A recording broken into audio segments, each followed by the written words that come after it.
Yeah, this year was the first year, I believe, that Crunchyroll were at Hyper Japan. What wasn't supposed to happen? Yeah. Hey guys, OraMagi here, and first off I wanted to say thank you to everyone who watched the previous video, everyone who liked it, everyone who subscribed, everyone who tweeted at me, retweeted. It made me really happy. The positive response was absolutely overwhelming. I couldn't have expected that. It made me really happy to wake up the following morning and to see all the tweets and the likes and the new comments and subscribers I got. It makes me really excited to bring you guys, more anime and otaku content and all that good stuff. So, getting past that, it's time for today's video. So, as you saw in the little intro bit there, I was watching the previous video, just reviewing it, making sure how I can improve and stuff like that, and, it came to the forefront of my mind, it wasn't very anime orientated. That's the first time I struggled with that word. Yeah, it wasn't very anime oriented, so, why is that just a hard word? Oriented. How do you say that word? Orientated. Jesus, that's the first time I've struggled with the word. Anyway, so the first show I decided to pick up this season was Active Raid Season 2, and I decided to keep with this because I quite enjoyed Season 1. It was like a buddy cop, mecha, comedy, kind of police kind of thing. It was really funny for the first couple of episodes where you got to know all of the characters and their mechas, and you got to know kind of the story they were building, and then later on when they started to actually build up a solid storyline with the whole, oh crap, the country is going to be taken over by hackers if we don't stop it, this part of the police force that we've been completely shitting on, we need your help, kasukete kudasai, all that stuff.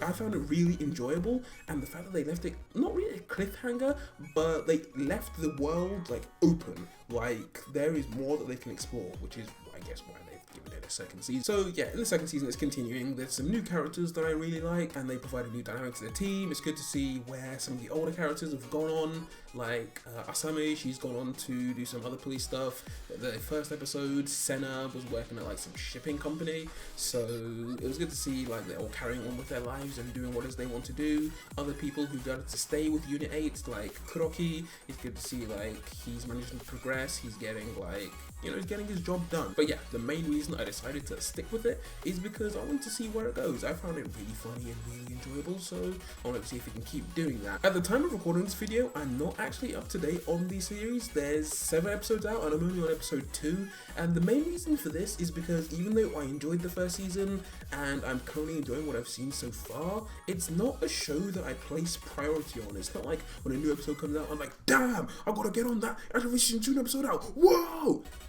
It's not at all like that. It's something that's there that I want to watch, but not immediately. And the main reason for this is because even though I'm enjoying it, which is why I'm continuing to watch it, it's not a show that I place a lot of emphasis on. Shows like Jojo or Mob Psycho 100 or new games that I'm watching this season as well, that I am up to date on because a new episode comes out and I'm like, yes, because it's something I really enjoy and something that I want to see what happens next. And Active Raid doesn't have that factor for me. A new episode comes out and it's more I can leave it, I can come back to it later. It's not something I feel like I need to keep up to date on, I'm gonna miss out on anything. It doesn't have that pull. There's some shows that have that pull where a new episode comes out, immediately you want to drop everything you're doing and go and watch it. Active Raid doesn't have that. Also, it's good. It doesn't have that feel for me, but it's still something we continue. The mech fights are still just on point. The character designs, the CG, everything is still good. The eyes in Active Raid are too good, honestly. If there's any reason I say watch Active Raid, watch it for the eyes. I don't think I've ever been more attracted to anime characters' eyes before than in Active Raid. It's on another level. As for whether I'll finish it, yeah, I'll finish it. I'm on the second season. It's not bad. It's not awful. So I will finish it. I'm not going to drop it. And as for a preliminary score, I wouldn't say right now any more than a 5. On a good day, 6. If it continues on its current path, a 6 or a 5 at most. It's not going to get a 7 or an 8 or anything above that. It doesn't for me have what's necessary to jump to that next level. So another show that I'm watching this season is Old Ramen on the Sky, or its Japanese title. Now, I apologize in advance for the butchering I'm about to do on its name, but Nejimaji Senrei Senki Tenkyo no Ultraman. But yeah, Ultraman on the Sky is the next show I'm watching, and the main reason I picked this up is because it was a Madhouse show. It's animated by Madhouse. Of course, that's a really attractive feature to anyone who's seen a Madhouse show. You know you want to watch that because you know Madhouse will do a damn good job. But aside from that, it looked interesting. Another reason that I pick up shows is because of the artists who do the OPs and the endings. Like, I've done that for shows like Bubiki Buranki, where if I see that some big name artists or artists who I enjoy are doing the opening and the ending, I'll go and watch it because I want to hear the OP, and you know, if the OP looks good enough, I'll stick with the show. So the band doing the opening sequence for Ultraman on the Sky are the same band who did the opening for Gate. It's Kisera Kyodan and the Akabeoshi Rockets. So I saw their name on the OP and I was like, damn, okay, I really like Gate, I really like the Gate opening. So I went to give that a listen, I saw the OP and it looked really interesting. So I decided to stick the first episode on. Unlike Active Raid, this is a show that I'm up to date on. I am really, really enjoying the show. I love the main character. The main character, Ikuta Solog, is... I don't know if there's a single adjective you can use to describe this guy. I know one word I think most people will agree with is that this guy is literally a motherfucker. Like, in the literal definition of the word motherfucker, you look it up, you're gonna see this guy's wonderful face. He is...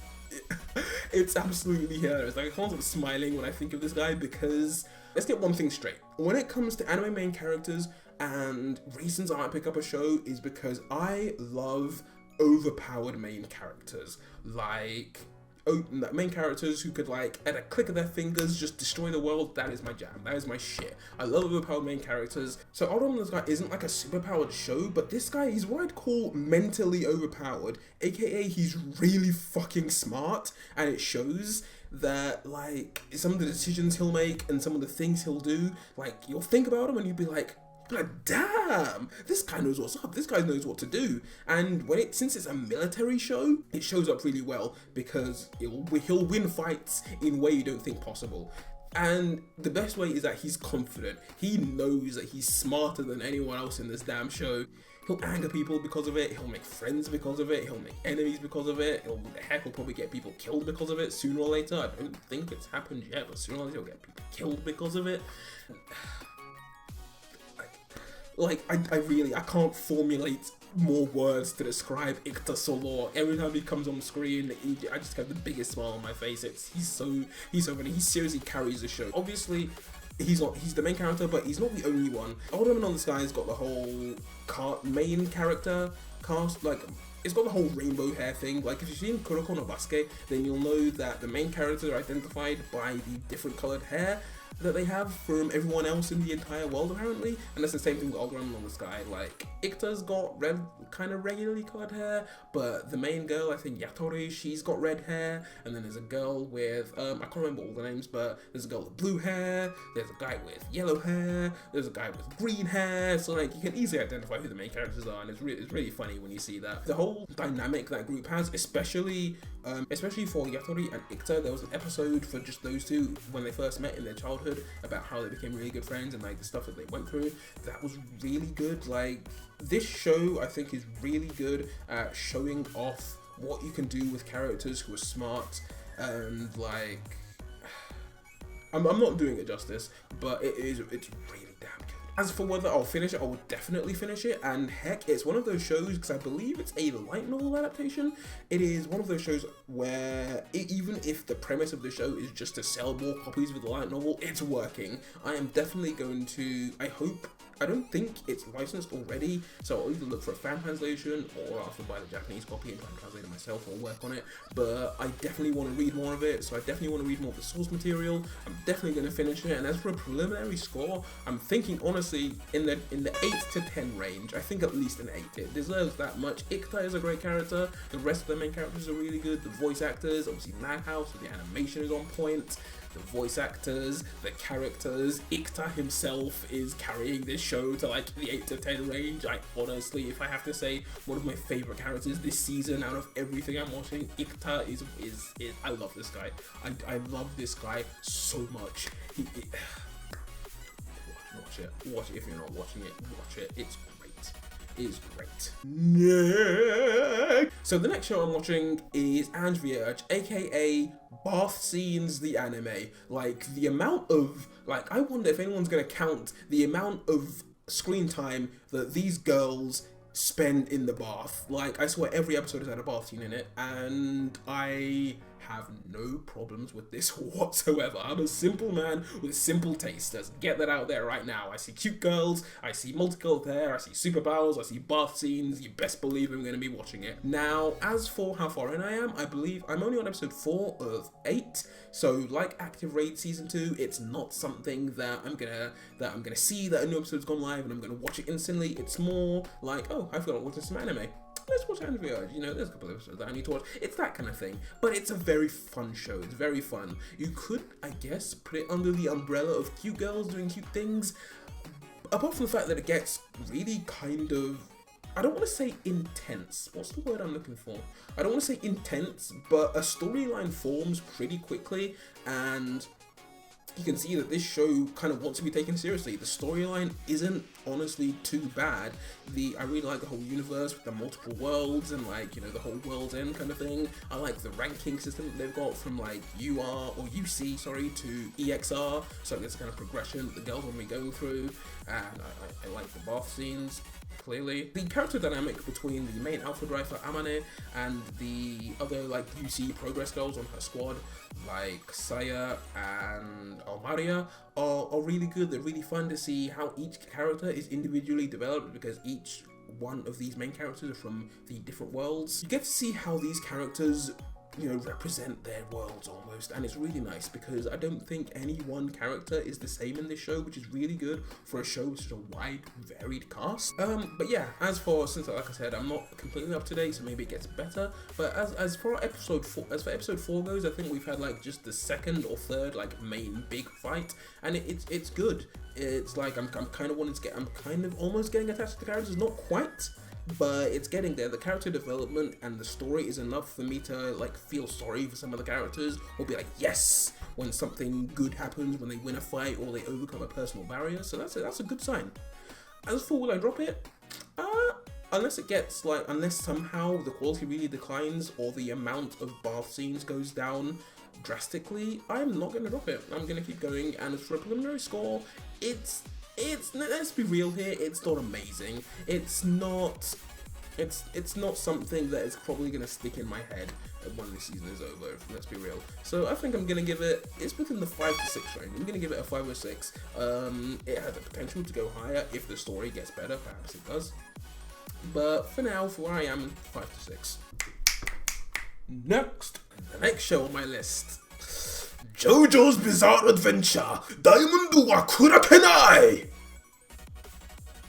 Jojo's Bizarre Adventure, Diamonds Unbreakable. This is good. This is a really good show. As for why I picked it up, I mean, it's the next Jojo. I've been watching only the Jojo anime. I'm not reading the manga.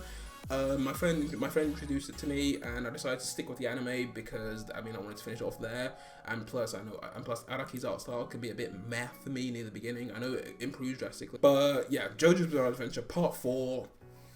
It's good. It's good. David production on the animation. David production on point with like facial animations and poses and just the factor for this show is really good. So like Old Ramen, it's a show where I am on it as soon as it comes out. As soon as it's Friday, I wake up Friday morning and I'm like sitting in bed waiting for Jojo, because it's that good. So I'm up to date. We've just got into the episode where Kira has been revealed and his stand is revealed. Killer Queen in one of the like best stand reveals I think I've seen in the entirety of JoJo. That reveal was so good, where he starts listing like, yo, I am Yoshikage Kira, I just butchered his name there. I am Yoshikage Kira, I am 33 years old, and that kind of stuff, and that was really hype. And then Killer Queen just raises up from behind him, and I was so hype. I was so happy when I saw that. I was like clapping as soon as that would appear on the screen. I was screaming. That was so good. So as you can tell, I have a very, very positive opinion of JoJo Part 4. I am definitely going to continue it. I think there's literally a 0% chance that I am going to drop this show. Like, yeah, It's Jojo is some of the like best produced anime I've seen, and it's definitely good. It's better than good, if I'm being brutally honest. For a preliminary score, this is Jojo's in the 8 to 10 range. Like, this is, I think, out of all the parts of Ed, Jojo Part 4 is almost my favorite. Like, if I'm about to rank my favorite parts, I'd go Part 2, Part 3, Part 1, and then as for Part 4, Part 4 could possibly top Part 2 in terms of being my favorite, because Josuke is on track to being my favorite JoJo. Because Part 2 is my favorite part, you know, Joseph Joestar was my favorite JoJo, man was great.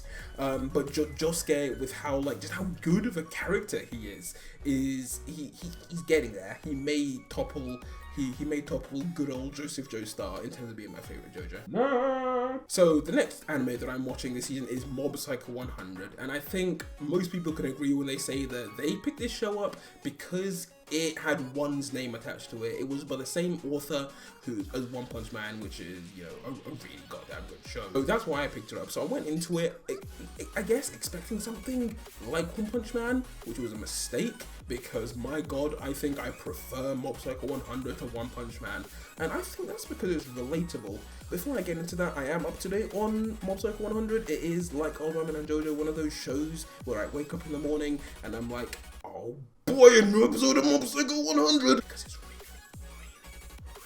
good.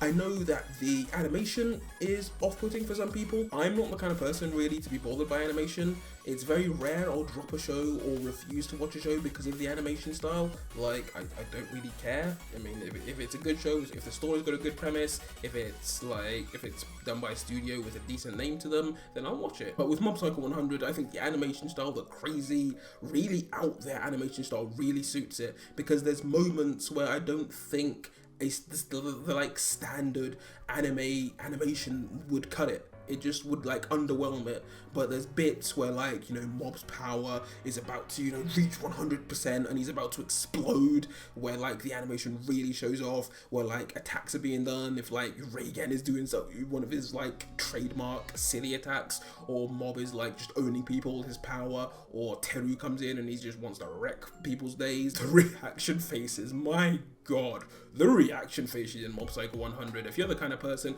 who likes to watch anime to save memes and stuff to your goddamn meme folder, you better be watching Mob Psycho 100, because there's some meme-worthy faces in that show. As for will I drop it or finish it, I am not dropping it. I am up to date. It is goddamn good. The latest episode where Ritsu is just going ham with his psychic powers and Mob appears, and you can see I've got the biggest smile on my face right now, because I cannot wait for the next episode. That makes me I'm so hyped. I'm so hyped for that fight, and then the guy with the hood is appearing, and it's so good. As for a preliminary score, this is much like OraMagi and Jojo. This is within the 8 to 10 range. This is nearing probably more towards 9 and 10. I'm really liking the show. I haven't seen anything like it, and obviously the animation, I think for me, I can confidently say is one of a kind, and it's doing everything right. And that's about it, guys. I am not just watching 5 shows this season, I'm watching a lot more than that, but I was hesitant about video length, so like if I was going to include every single show I was watching this season, this video could have easily been like half an hour to 45 minutes long. I could talk so much about the shows I'm watching, which is why I want to split it up. So the next part will be coming soon. It will also be a good opportunity for me to take feedback on this part and then apply it to the next part. But if you enjoyed this video, don't forget to like and subscribe and comment. Let's get some discussion going on about whatever shows you guys are watching. Are you watching the shows I'm watching? What do you think of them? What are you going to rate them? Are you going to drop them? Let's get some discussion going either down in the comments below or on Twitter, where you can follow me at OraMagi. I am very active on there, so, you know, feel free to tweet at me if you want to discuss some stuff. I'm more than happy to do that. So that's about it from me, guys. The next part should be coming up within a couple of days, and yeah, I hope you all have a wonderful day. Bye.